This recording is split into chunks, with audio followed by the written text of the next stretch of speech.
The warning came on all frequencies at once. Every radio, every communication device, every screen across the galaxy suddenly showed the same image. Admiral Hyunwoo of the Valkyrian Empire stood before a blood-red banner, his face hard as stone. "By order of Emperor Kyung-Soo, all space belonging to the humans is now forbidden," he said. His voice carried no emotion, but his hands shook slightly. "No ship may enter. No signal may pass through. What lives there now is beyond our power to control." Captain So-young nearly dropped her coffee cup. She sat in the pilot seat of her small trading ship, the Star's Edge, watching the broadcast with growing confusion. The Valkyrians had ruled the galaxy for 300 years. They had conquered 12 star systems and hundreds of worlds. Nothing scared them. Nothing. "Turn that off," said her co-pilot Namjoon. He was a former Valkyrian engineer who had joined her crew 2 years ago. His green skin had turned pale. "I don't want to hear any more." But So-young kept watching. "Admiral," Hyunwoo continued speaking, "all Valkyrian forces are withdrawing from the border systems immediately. All civilians must evacuate within 7 days. Any ship found in Terran space after this time will be considered lost." The broadcast ended. Emergency sirens began wailing across the space station where So-young had docked. Through her ship's windows, she could see Valkyrian military ships rising from the planet below. Hundreds of them, maybe thousands. "What's happening?" asked Hye-jin, So-young's navigator. She was young, barely out of flight school, with worried eyes. "I don't know," So-young said. She had been trading in this sector for 15 years. She had never seen anything like this. Over the next few days, So-young watched the greatest military retreat in galactic history. The Valkyrians abandoned entire star systems. They left behind mining stations, research facilities, and military bases. Millions of civilians fled in whatever ships they could find. So-young's ship was hired to help with the evacuation. She made trip after trip, carrying refugees away from the border systems. Most of them were aliens who had lived under Valkyrian rule for generations. They spoke in whispers about what they had heard. "The humans did something," said an old trader named Jinwook. His species looked like tall, thin birds with 4 arms. "Something terrible." "What kind of something?" So-young asked. Jinwook's feathers ruffled with fear. "No one knows. The military won't say. But 3 weeks ago, the entire Valkyrian invasion fleet just stopped. They were almost at Earth, then they turned around and ran." So-young had heard rumors about the planned invasion of Earth. Humanity was considered a minor threat. Their technology was hundreds of years behind the Empire. They had no unified government, no strong military, no advanced weapons. It should have been an easy conquest, but now the Valkyrians were fleeing like prey animals. On her 5th evacuation trip, So-young picked up a group of Valkyrian scientists from a research station. Their leader was Dr. Jae-sun, a xenobiologist who had studied human society for years. "You studied the humans," So-young said to him. "What happened to them?" Dr. Jae-sun stared out the window at the empty space where human territory began. "We thought we understood them," he said quietly. "We had watched them for decades. They fought each other constantly. Their planet was divided into hundreds of small nations. They had primitive weapons and old ships. But," So-young prompted, "but in the last month before our invasion, something changed. All human communication stopped. Not because their equipment broke, it just stopped. When our scouts reached their outer planets, they found nothing. Empty worlds. No people. No ships, no signs of life. Maybe they evacuated." Dr. Jae-sun shook his head. 8 billion humans, where would they go? And why did our ships start malfunctioning when they got near Earth? So-young frowned. "What kind of malfunctions?" "Instruments reading impossible things. Gravity going in the wrong direction. Space itself acting strange." Dr. Jae-sun's voice dropped to a whisper. "Some ships just disappeared. Others came back, but their crews were different. They couldn't remember what they had seen. They would just stare at nothing and mumble about the dark between stars." That night, So-young couldn't sleep. She sat in her pilot chair, looking at the star charts. The area marked as human space looked normal on the maps, just another section of the galaxy. But now there was a red line around it, marking it as forbidden. She accessed the ship's computer and pulled up old news reports. About Earth, most were years old. The humans had been dealing with wars, climate problems, and political disputes. They seemed like any other developing species. But there was one report that caught her attention. It was from 6 months ago, just before the communications blackout. A human scientist had announced a breakthrough in something called dimensional physics. The report was technical and hard to understand, but it mentioned bridging the gap between consciousness and reality. "Namjoon," she called to her engineer, "come look at this." Namjoon joined her, reading over her shoulder. His expression grew more worried with each line. "This is theoretical science," he said. "It should be impossible." "What does it mean?" "If this is real. If humans actually figured out how to manipulate space and time with their minds." Namjoon stopped talking and sat down heavily. "So young. What if the humans didn't disappear? What if they became something else?" The next morning brought news that made everything worse. The Valkyrian Empire had begun building a massive barrier around human space. Not just sensors and warning beacons. Physical structures made of the strongest materials they had. Walls in space, designed to keep something in or keep something out. So Young watched the construction ships working frantically. The workers moved, like they were terrified. Some of them wore special helmets that blocked certain types of radiation. Others carried weapons that were normally used for fighting the most dangerous space creatures. "What are they so afraid of?" Hyejin asked. So Young didn't answer, but she was starting to understand. The Valkyrians weren't just retreating from human space, they were trying to quarantine it. They were building a prison around an entire solar system. But who was the prisoner? The humans who might still be in there? Or everyone else in the galaxy? As her ship prepared to leave the border region, So Young made a decision. She copied all the navigation data for human space onto her personal storage device. She downloaded every report, every scientific paper, every military document she could access. Someday she was going to find out what really happened to humanity. And maybe, just maybe, she would be brave enough to cross that red line and see, for herself, what lay beyond it. The Star's Edge jumped to hyperspace, carrying another load of refugees away from the Forbidden Zone.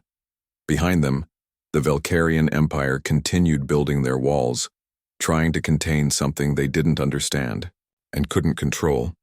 But walls, So Young thought, were meant to be crossed. 6 months earlier, Lieutenant Minho sat in the communications center of the Valkyrian battleship Thunder of Conquest. His job was to monitor all transmissions from human space before the invasion began. Most of what he heard was exactly what the Empire expected: panic, confusion, and desperate attempts at diplomacy. The humans had discovered the approaching invasion fleet 3 weeks ago. Their primitive sensors had finally detected the massive formation of 10,000 Valkyrian warships. Since then, their communications had been a mix of emergency broadcasts, military preparations, and political arguments. Minho listened to human leaders debating whether to surrender or fight. Some wanted to negotiate. Others called for a final battle. A few suggested evacuating their entire population to other star systems, though everyone knew they didn't have enough ships for such a plan. "Typical primitive response," said Commander Dae Hyun, who supervised the communications team. "They can't decide what to do because they have no real leadership. This will be easier than we thought." General Dae Hyun, the overall commander of the invasion fleet, had studied humanity for months. His reports described them as a divided species that couldn't agree on anything important. Their planet had over 200 separate governments. Their military forces used different equipment and couldn't coordinate effectively. They would fall within days of the invasion beginning. But Minho noticed something strange in the last week of monitoring. The humans had stopped arguing. Their emergency broadcasts became less frequent. Their military communications became more organized, using codes that the Valkyrian computers couldn't break. "Sir," Minho reported to Commander Dae Hyun, "human communication patterns are changing." "How so?" "They're becoming more coordinated, less panicked. It's like they suddenly found a unified command structure. Commander Dae-hyun looked at the reports with mild interest. Probably martial law. Their governments finally realized they need military control to have any chance of survival. But it wasn't martial law. Min-ho could tell the difference. This was something else. The humans were speaking in perfect unison, now as if every person on their planet had suddenly agreed on exactly what to do. Dr. Jae-sun, the fleet's expert on human psychology, reviewed Min-ho's reports with growing puzzlement. This doesn't match their behavioral patterns, he said. Humans are individualistic. They resist unified control. Even in their worst crises, they maintain separate opinions and competing interests. Maybe they're finally growing up, suggested Commander Da-hyun. Facing extinction tends to focus the mind. 3 days before the invasion was scheduled to begin, something unprecedented happened. All human communications stopped at exactly the same moment. Not gradually, not system by system, but everywhere at once, as if someone had turned off a switch. Min-ho stared at his silent monitors. Sir, we've lost all contact with human space. Equipment failure? Asked Commander Dae-hyun. No, sir. Our systems are working fine. The humans just stopped transmitting. General Dae-hyun arrived in the communications center within minutes. He was a tall, imposing figure who had conquered 6 different species for the Empire. Nothing worried him. But as he looked at the empty communication channels, his expression grew serious. Send a probe to their outer system, he ordered. I want to know what they're doing. The probe reached the edge of human space 12 hours later. Its cameras showed empty space where human colonies should have been, mining stations abandoned, orbital platforms drifting without power, no ships, no people, no signs of activity. Where did they go? Wondered Dr. Jae-sun. Maybe they evacuated, suggested Commander Dae-hyun, but he didn't sound convinced. General Dae-hyun ordered more probes sent deeper into human territory. Each one found the same thing: empty space, abandoned installations, and an eerie silence that seemed to swallow radio waves. The strangest part was Earth itself. The planet was still there, but it looked different. The lights of human cities were gone. The orbital satellites had vanished. Even the moon bases that humans had built were empty shells. 8 billion people don't just disappear, said Dr. Jae-sun. Even if they had evacuation ships, we would have detected them leaving. But there was no sign of evacuation. No refugee fleets, no distress signals, no trace of where humanity might have gone. It was as if an entire species had simply chosen to stop existing. General Dae-hyun decided to proceed with the invasion anyway. Empty human space would be easier to claim for the Empire. His ships advanced toward Earth, expecting to find abandoned cities ready for Valkyrian colonization. That's when the malfunctions began. Lieutenant Min-ho was monitoring ship systems when the first reports came in. The lead ships in the formation were experiencing instrument failures. Navigation computers were giving impossible readings. Gravity sensors showed gravitational fields where none should exist. Engineering reports that space itself seems to be wrong, reported Commander Dae-hyun, reading from a datapad. His voice carried a note of confusion that Min-ho had never heard before. Wrong how, sir?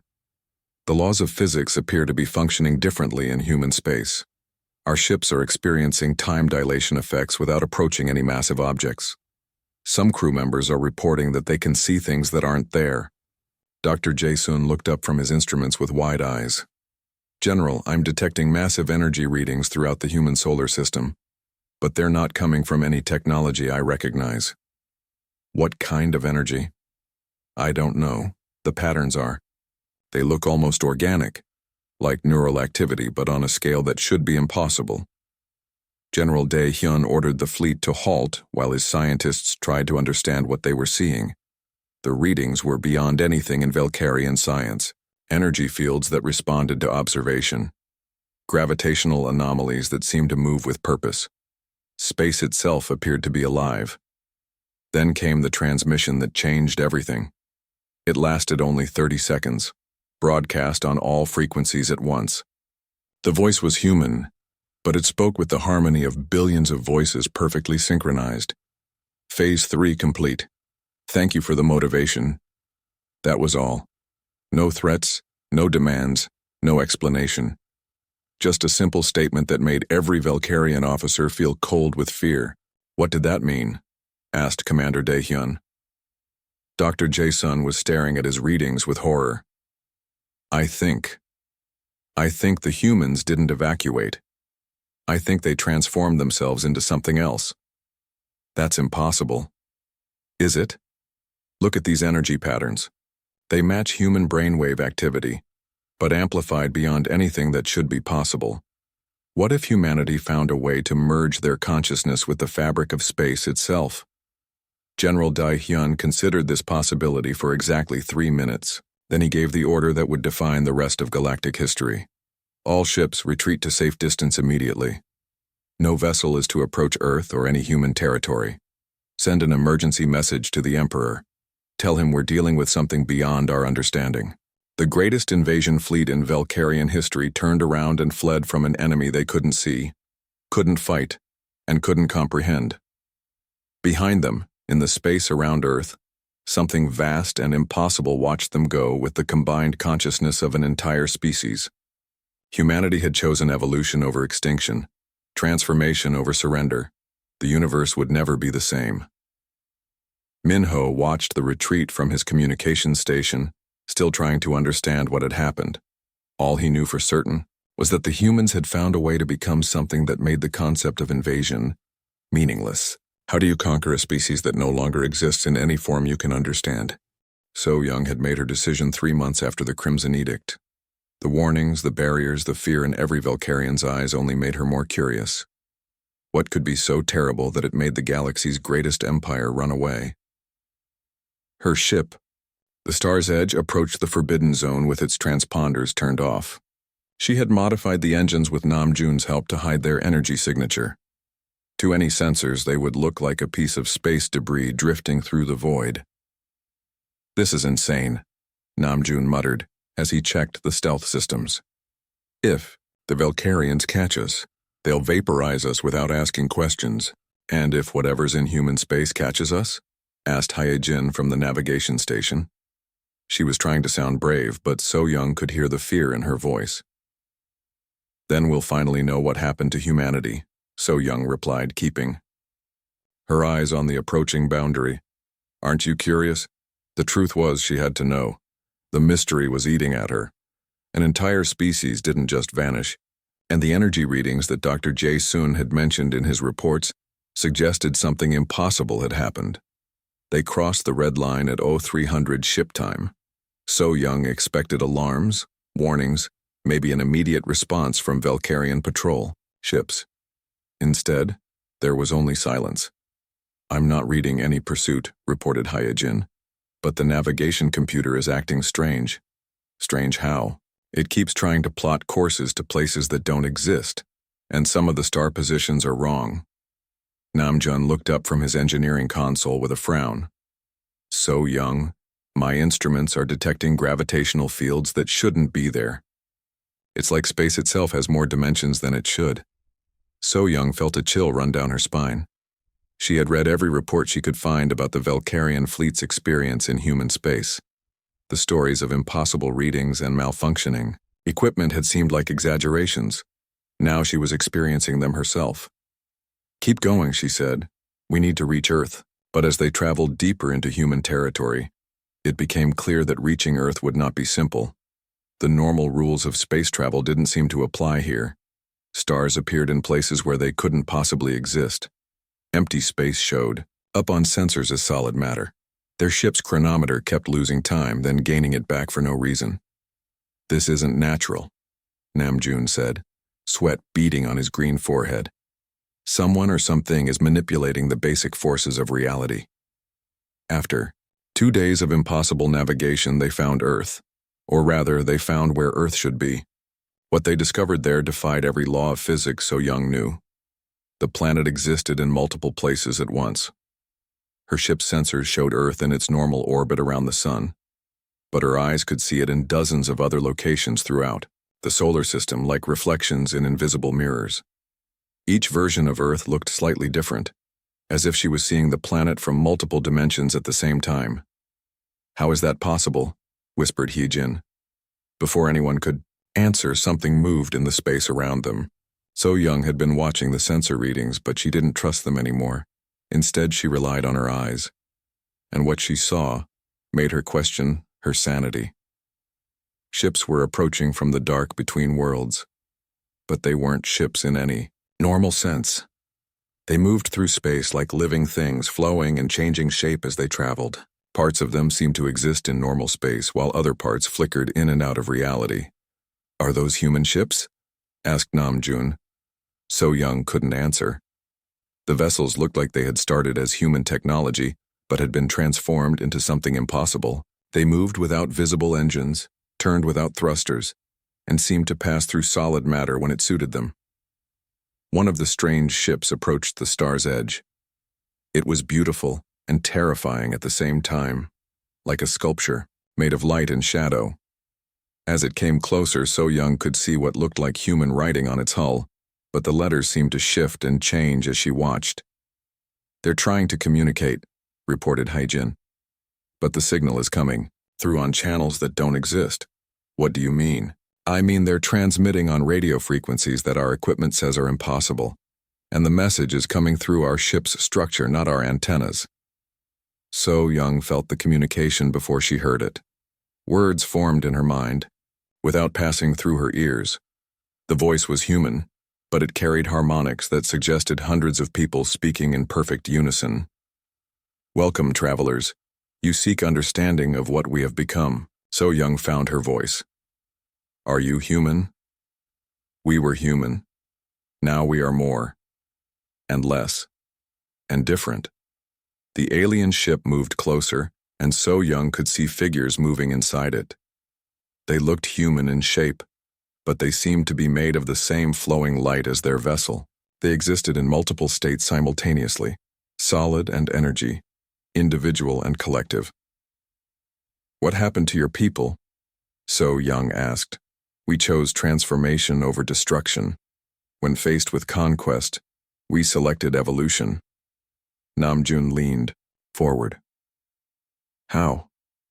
"Our science says what you've done is impossible." The response came with something that might have been laughter, if laughter could exist in multiple dimensions at once. "Your science assumes consciousness is separate from reality. We learned otherwise." Through the ship's windows, So Young could see more of the transformed humans. They moved through their vessel like thoughts through a mind, appearing and disappearing, at will. Some of them looked almost normal, while others had become something that hurt to look at directly. "The price was great," the voice continued. "We gave up our individual forms, our separate existence. Every human chose to merge consciousness with the quantum structure of space itself." "All of them?" So Young asked. "All of them. 8 billion. Minds became one mind with 8 billion perspectives. We exist now in the spaces between atoms, in the forces that hold reality together." Hye-jin was staring at her instruments with wide eyes. "So Young, the energy readings around Earth, they're not from machines. They're from consciousness. Living thought." The implications hit So Young like a physical blow. An entire species had willingly given up individual existence to become something beyond physical limitation. They had transformed themselves into beings of pure consciousness that could manipulate reality at the quantum level. "Why did you do this?" she asked. "Because conquest requires physical form. Control requires material existence. We chose to become unconquerable by becoming immaterial." The transformed human ship began to move away, but the voice continued in So Young's mind. "Your empire seeks to rule through force.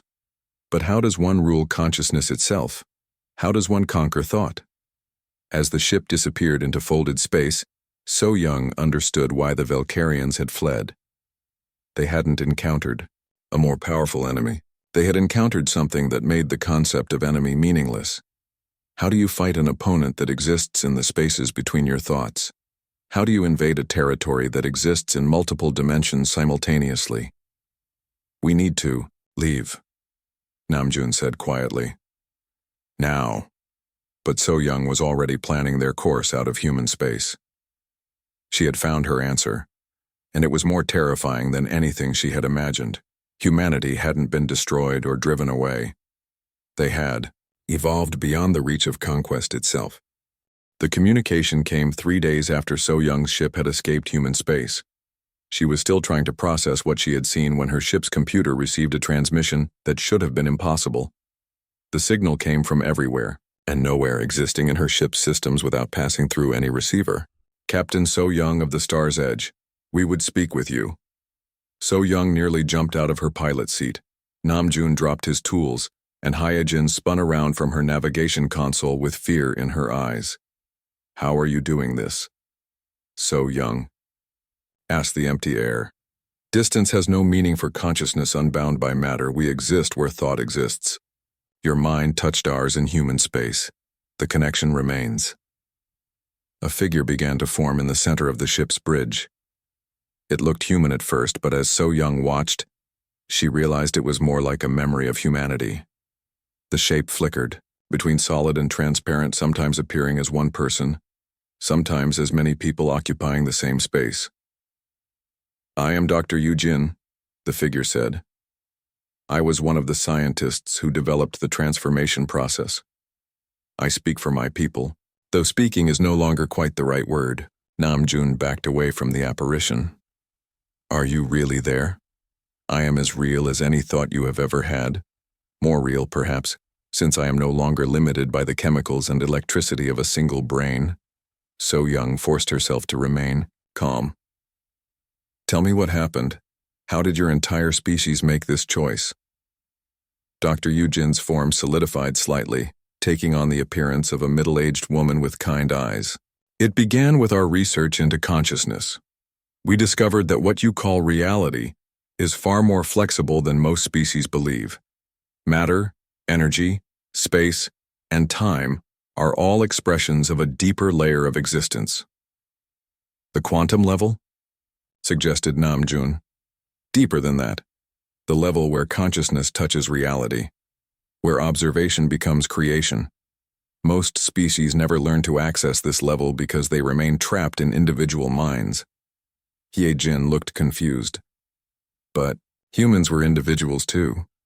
You fought wars with each other." "Yes, but we also had something unique. We had the ability to choose collective action over individual survival. When faced with the Valkyrian invasion, we realized that our only hope was to transcend the limitations that made us conquerable." Dr. Yu-jin moved to the ship's main screen, and images began to appear. So Young saw Earth as it had been in the final days before transformation. Every human city, every settlement, every individual person working together with perfect coordination. The process required complete unity, Dr. Yu-jin explained. Every human on Earth had to choose the transformation willingly, not just agree to it, but truly want it more than continued individual existence. "That's impossible," Namjoon said. "No species has that level of unity. We didn't, until we faced extinction. The Valkyrian fleet gave us the motivation we needed. Every human understood that our choice was simple: evolve together or die separately." The images on the screen showed something incredible. Humans in laboratories working day and night to complete the transformation process.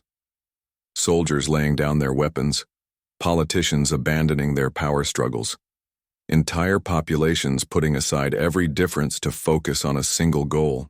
"How long did you have to prepare?" So Young asked. 3 weeks from the time we detected the invasion fleet. In those 3 weeks, every human on Earth participated in the greatest collective effort in our species' history." So Young watched the images with growing amazement.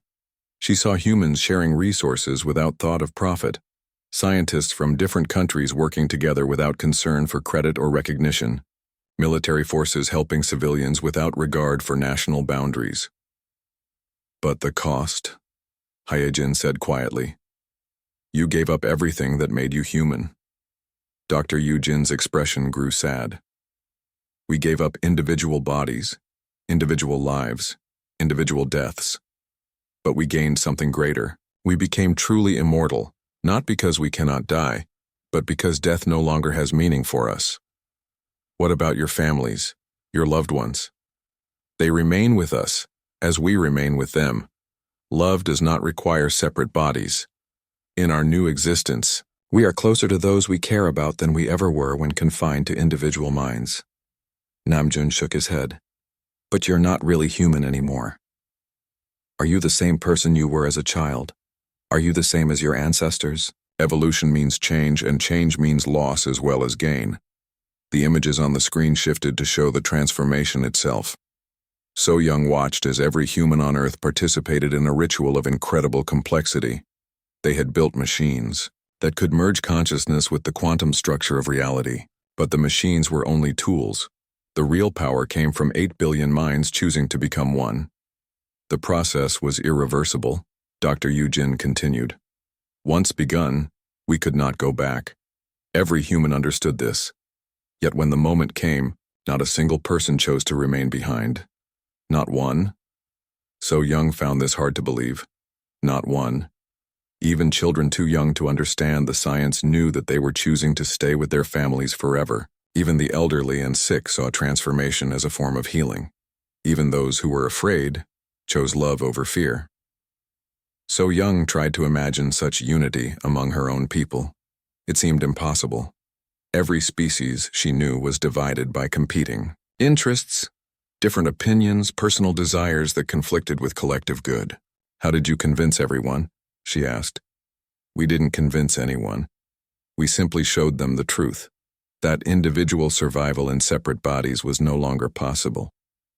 The Valkyrians would have conquered us, enslaved us, destroyed our culture and identity. Transformation offered the only path to preserve what we truly valued. The images showed the final moments of the transformation.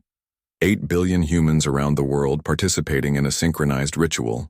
As So Young watched, she saw their individual forms begin to fade, becoming patterns of light and energy that merged with the space around them. The pain was incredible, Dr. Yujin admitted. Dying while remaining conscious, feeling your body dissolve while your mind expanded to touch infinity. But the joy was greater than the pain. The moment when 8 billion separate consciousnesses became one perfect harmony. And now? So Young asked. Now we exist in a way that your language cannot describe. We are individual and collective simultaneously. We experience reality from 8 billion perspectives at once, yet we remain unified in purpose and understanding. Haye-jin leaned forward. But what do you do? How do you live? We explore the deepest levels of reality. We commune with the forces that create universes. We exist in the space between thoughts and the time between heartbeats. We are learning what consciousness truly is when freed from the limitations of matter. Dr. Yujin's form began to fade. But we have not forgotten our origins. We remember what it was like to be confined to individual bodies, to face threats that could destroy us. That is why we share this knowledge with you. What knowledge? So Young asked. That transformation is possible for any species willing to choose unity over division, evolution over stagnation, love over fear. The path we took is not the only path, but it is one path to transcendence. The transmission ended, leaving So Young and her crew alone with the implications of what they had learned. Humanity had not been destroyed. They had chosen to become something that made destruction impossible. Emperor Kyungsu sat in his throne room, reading So Young's report for the 5th time. The massive chamber was built to intimidate, with walls reaching up into darkness and a floor made from the rarest metals of a dozen conquered worlds. For 3 centuries, this room had been the center of galactic power. Now it felt hollow. You're certain of these facts? The Emperor asked. So Young stood before him, her small form dwarfed by the enormous space. But she didn't look intimidated. I spoke with them directly, Your Majesty. Humanity has transformed into something beyond our understanding of life itself. Around the throne room, the Emperor's advisors murmured among themselves. Admiral Hyunwoo looked older than his years, his face lined with stress. General Daehyun stared at the floor, his military pride broken by the memory of fleeing from an enemy he couldn't fight. 8 billion beings choosing transformation over individual survival. the Emperor repeated. Such unity should be impossible. Yet they achieved it, said Dr. J. Sun, who had been studying So Young's recordings for weeks. Every piece of evidence supports her account. Humanity has evolved beyond physical existence. The Emperor rose from his throne and walked to the great window that looked out over the capital city. Billions of beings lived and worked below, representing hundreds of species brought under Valkyrian rule. They had all been conquered through superior force, superior technology, superior military strategy. But how do you conquer consciousness itself? What do they want from us? The Emperor asked. So Young stepped forward. Nothing, Your Majesty. They have no demands, no threats, no territorial ambitions. They exist in a state we can barely comprehend. Then why did they communicate? With you? To offer guidance. Dr. Yu Jin said that transformation is possible for any species willing to choose unity over division. The word unity struck the Emperor like a physical blow. Unity was the one thing the Valkyrian Empire had never achieved. They ruled through force, maintaining control by keeping their subject species divided and dependent. Unity among the conquered would mean the end of imperial power. Admiral Hyunwoo cleared his throat. Your Majesty, we have another problem. Word of So Young's discovery is spreading throughout the Empire. What kind of spread? 3 of our border systems have declared independence in the past week. They claim they no longer recognize the authority of conquest-based government. 2 more systems have stopped paying tribute, and we're receiving reports of mass demonstrations on a dozen worlds. The Emperor felt cold fear in his stomach. What are they demonstrating for? They want to attempt their own transformation. They're calling it evolution through unity and transcendence of the physical plane. Some of them are trying to recreate the human process. So Young looked surprised. Are they succeeding? Dr. J. Sun shook his head. Not yet. The transformation requires perfect unity among every member of a species. Most of our subject races can't achieve that level of cooperation. But they're trying. The Emperor returned to his throne, but he didn't sit down. Instead, he stood before it, looking at the symbol of power that suddenly seemed meaningless. How do you rule beings who can exist outside the physical universe? You don't, said a new voice. Everyone in the throne room spun around. Dr. Yu Jin stood near the great window, her form translucent but clearly visible. She looked exactly as she had in So Young's ship, but her presence here, in the heart of the Valkyrian Empire, sent ripples of fear through the assembled officials. How did you get past our security? Demanded Admiral Hyunwoo. Security cannot stop consciousness. Walls cannot contain thought. We exist wherever awareness exists, and awareness exists everywhere. The Emperor forced himself to remain calm. What do you want?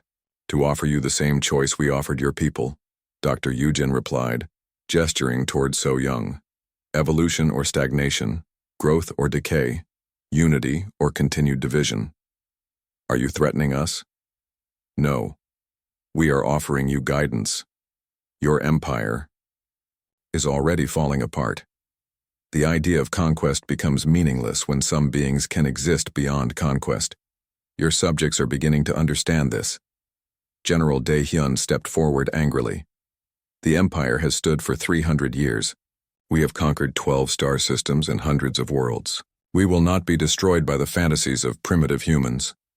Dr. Yujin turned to him with something that might have been pity. General, your empire was built on the assumption that physical force creates lasting power. But what happens when your subjects no longer exist in a form that can be controlled by force? As if to demonstrate her point, a new report arrived. A messenger rushed into the throne room and handed Admiral Hyunwoo a datapad. His face went pale as he read. Your Majesty, the Zeltron system has just disappeared. What do you mean, disappeared? The entire system is gone from our sensors. All our ships in that region report empty space where the Zeltron homeworld should be. But we're receiving transmissions that claim the Zeltronians have achieved successful transformation. The Emperor stared at the report.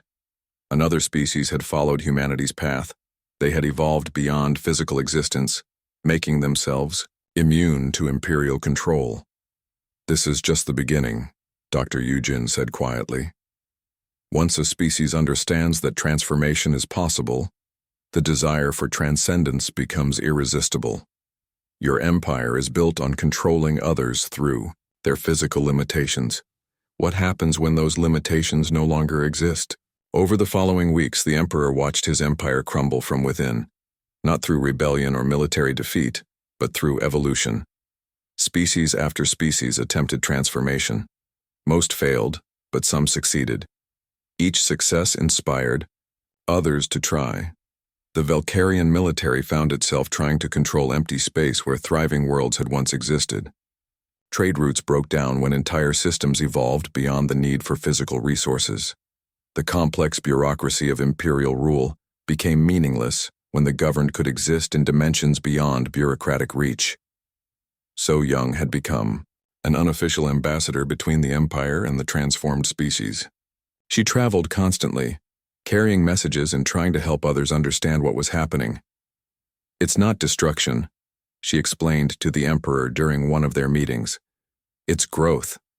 Species are choosing to become something greater than they were."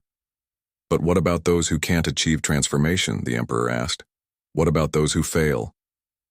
"They continue to exist as they always have, but they're inspired to try for greater unity, greater cooperation. Even the failures make their societies stronger."